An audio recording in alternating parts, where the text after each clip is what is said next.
Good evening, everyone. Pastor Jeremiah here. So good to have you with us for this live stream. We're going to be live streaming every evening at 8 p.m. during Holy Week to cover the events leading up to Jesus' resurrection. And it's an unusual time that we're in, and we thought, what ways could we add some meaning to this year's resurrection celebration? And we thought, hey, let's really bring people into a immersive journey through the final weeks of Jesus' life as we cover the themes of Holy Week, all these different events that happened along the way as Jesus was on his journey to the cross.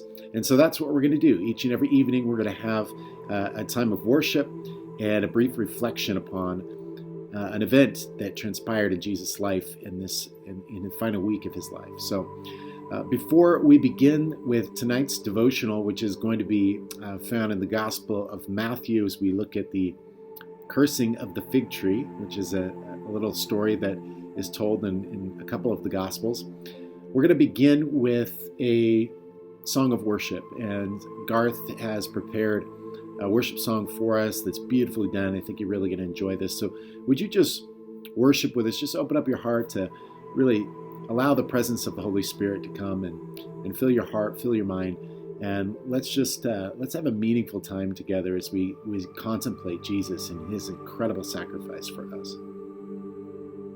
All right, so this week we are going to bring something to the church each night on this Holy Week, and to me, worship music has always been an important part of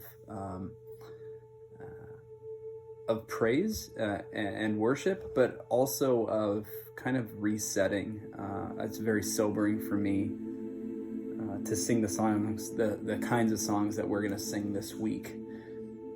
And so each night we'll bring a song to you. Tonight's song we played in church yesterday, and it's a song called Love Looks Like Calvary. And I wrote this song probably 6 years ago.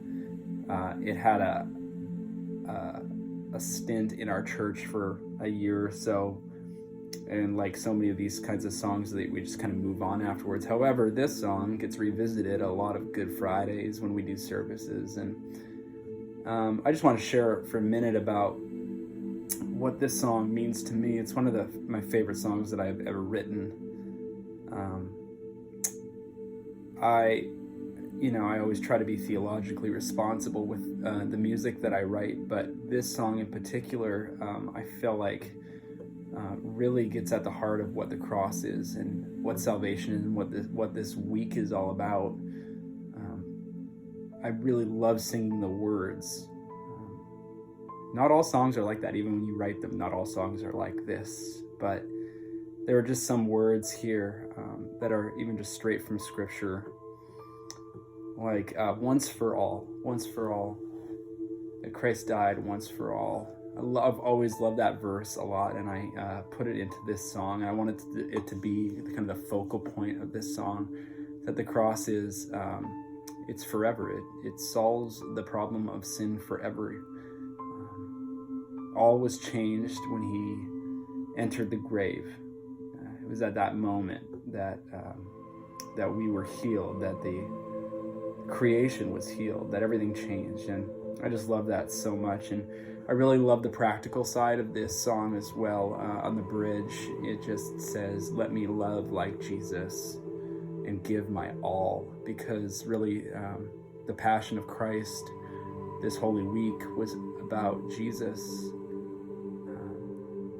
not taking equality with God or being divine as something to hold on to, his privilege, not something to use to dominate, but instead to give up out of love for others. So anyway, I hope you enjoy this song. I hope it speaks to your heart. I hope that this is a powerful time of worship as we enter into this Holy Week. I hope that you'll set this time aside at 8 o'clock every night, and that you'll, do whatever you do. Get into a dimly lit room, light a candle. What else are we doing, right? So anyway, love you all. Just a blessed Holy Week to you where you are. This is so weird. And may we all have an encounter with Christ this week. All right.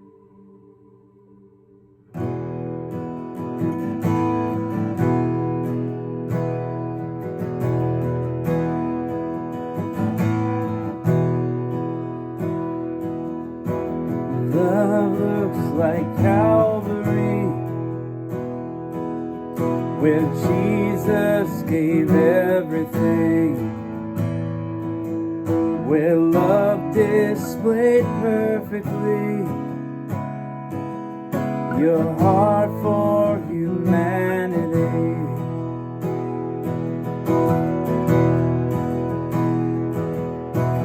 Love looks like Calvary, where you forgave everything, where sin was displaced from me. Your love divides history.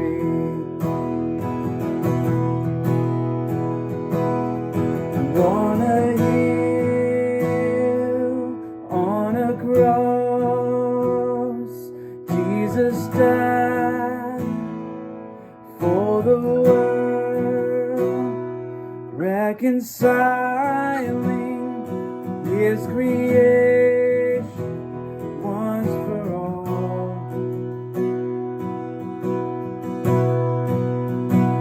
And it was there I was changed when he entered the grave on Calvary.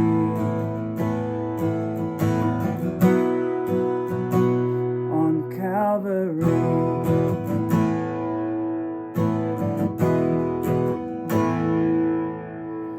Love looks like Calvary, where Christ earned the victory, where Jesus set captives free, and shame lost its hold on me.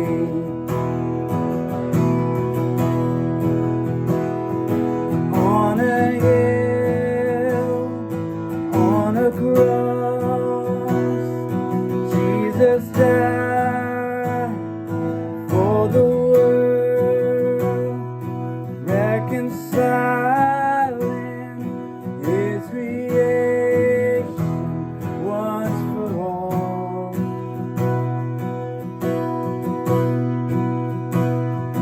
It was there, and I was changed when he entered the grave on Calvary.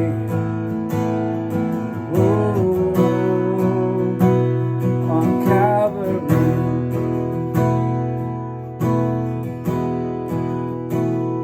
So let me love like Jesus.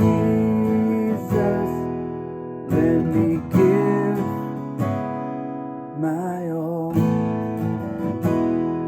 so I can love like Jesus. Make me more like him. Let me love like Jesus. Let me give my all, so I can love like Jesus.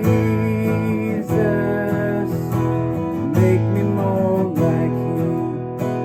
Make me more like him.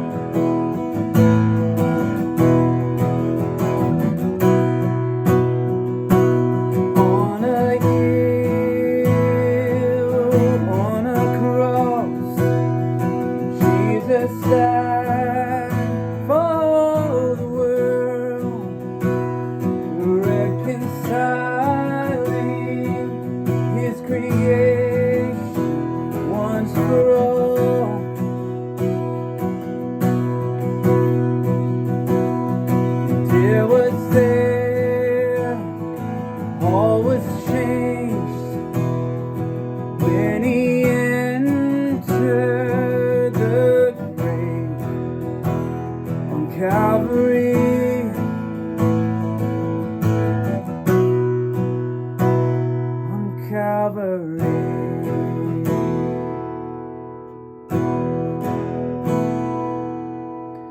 love looks like Calvary, a light now for all to see. This church is your hands and feet, to love now like Calvary. Well, that was beautiful. Thanks for worshiping with us, and thank you, Garth, for putting that together. Excellently done. Well, this final week of Jesus' life is filled with all sorts of interesting stories, and most of them are found in the Gospel of John, because John focuses in on that week, and a majority of his Gospel is actually written about that week, as opposed to so much of the other time that he had spent with Jesus. He really wanted to do a deep dive and focus in on the events that led up to Jesus' death on the cross. And so in Matthew, though, we're going to take a look at the Gospel of Matthew this evening and take a look at this story of Jesus cursing the fig tree. Kind of an obscure story, one that you don't often hear a lot about. But in Matthew 21, verse 18, this is what Matthew remembers. He says, "Early in the morning, as Jesus was on his way back to the city," that would be Jerusalem, "he was hungry. Seeing a fig tree by the road, he went up to it, but found nothing on it except leaves. Then he said to it, 'May you never bear fruit again.' Immediately the tree withered." So Jesus approaches this fig tree, and he's on his journey into Jerusalem. He was taking regular trips into Jerusalem from Bethany, which is where he commonly stayed with Lazarus and Lazarus's family. And he's on this 2-mile journey into Jerusalem. He sees this fig tree. He's hungry. He goes over to grab a bite to eat. And there's a lot of leaves. There's foliage. And now the season for figs is early. It would be a surprise to find a fig tree that was actually bearing fruit. And yet Jesus sees that this tree is filled with leaves. And so he thinks, well, this is a promising sign. Perhaps there's going to be some fruit on this tree. And so he goes over and examines the tree's branches, and he can't find any fruit.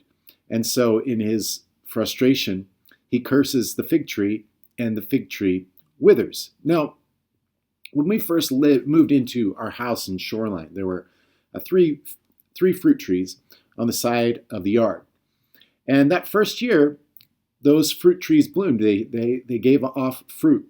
And we were super excited about that. There was a pear tree, there's kind of a pear-apple combination, and an apple tree. And so we were excited about the prospect of having fruit trees. Now, we didn't know the first thing about maintaining fruit trees and pruning the branches and all those kinds of things. And so the next year came along, and the trees had leaves, and they looked healthy enough, but there was no fruit that ever came. And it was very disappointing. Really not that disappointing, but disappointing nevertheless. And I'm sure that's something like what Jesus felt, a little disappointment at the fact that the tree was not bearing fruit. And yet, for me, I didn't go off and curse the fig tree. So I can't imagine it's just simply Jesus' frustration that this fig tree hasn't produced fruit, that he curses the fig tree. I think there's something a little bit more in it.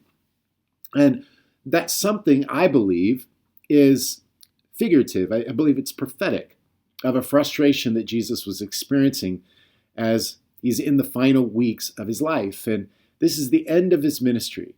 He's about to give his life, and he's spent the bulk of the time in his ministry working for the people of Israel. He's trying to bring them an understanding of who God is, and to draw them back to himself, and to reveal himself as the Son of God if they would accept him. And his frustration, I think, comes from the fact that he's been ridiculed, he has been questioned, he has been really in so many ways just thwarted by the religious leaders and rejected by the religious leaders, that he's frustrated. He's frustrated with Israel. He's frustrated that he could come along. I mean, God's Son could come to this world to reveal who God is, and they wouldn't recognize him.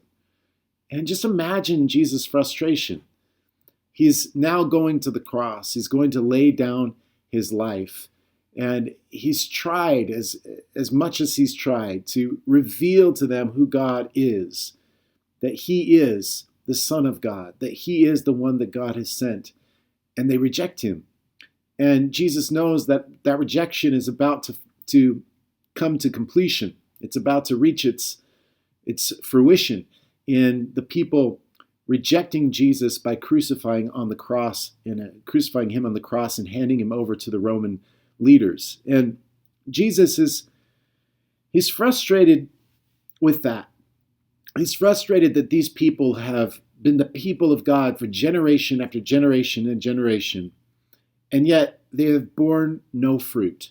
They should have every opportunity, just knowing their lineage, knowing how God has blessed them with his presence, to be a force for good, to be the light of the world, that city on a hill that he had so desired that his people would be. And yet they haven't been able to live up to that.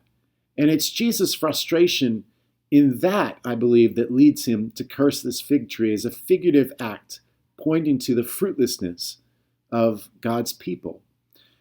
And I think that that's a powerful application when it comes to how we ought to examine our own lives in light of that. That this is what God expects. He expects for us to be mindful of him, to respond to him when he speaks, to know his voice and to be his people and to live our lives in a way that reflects that we are his people, to live fruitful lives. And I think that's the challenge for each and every one of us here, that if you could use this metaphor, so to speak, that when Jesus comes close and he examines the branches of our lives, that he would find fruit there, that he would find us being fruitful.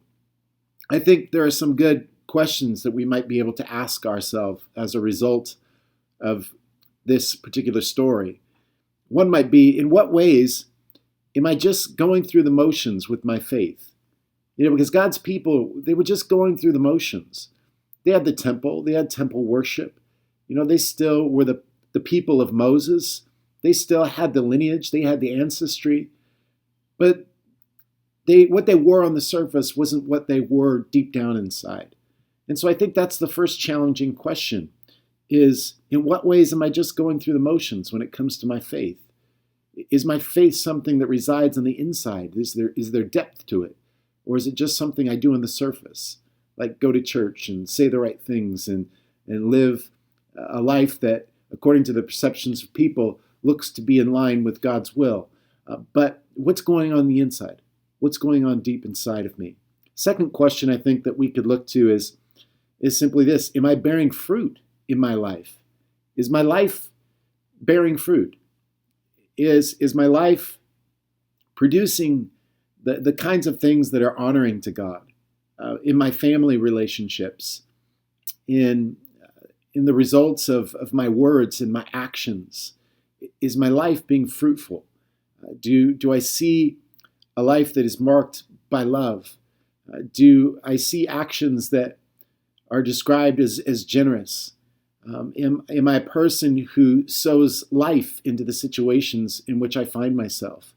Or is there something altogether different going on in my life? Is there fruitfulness? Is God able to look at the branches of my life, so to speak, and find fruitfulness there? I think that's a good question for us to think about. And then lastly, what are the steps that I might need to take in order to produce more fruitfulness in my life? What leads to fruitfulness? I think that's a question we ought to ask ourselves constantly in life. What kind of rhythms, what kind of life habits do I need to engage in order to be a person who bears much fruit in their life? And so as we move through Holy Week and we look through these different themes, I just want to challenge you to really take some time in your relationship with Christ as we head into Resurrection Sunday and we celebrate all that Christ means to us. Let's take some time to really reflect on these events that led up to the resurrection, these things that Jesus was going through, these things that he was teaching. And let's take the time to really learn from him and grow from him in this process. And so I hope you'll join us each and every evening at 8 p.m. as we take a closer look at these events of Jesus' life. It's so good to be with you. I know we are a distance, but let me give you just a virtual, embrace. Love you very much, and I hope that you're doing well. Praying for all of you. God bless.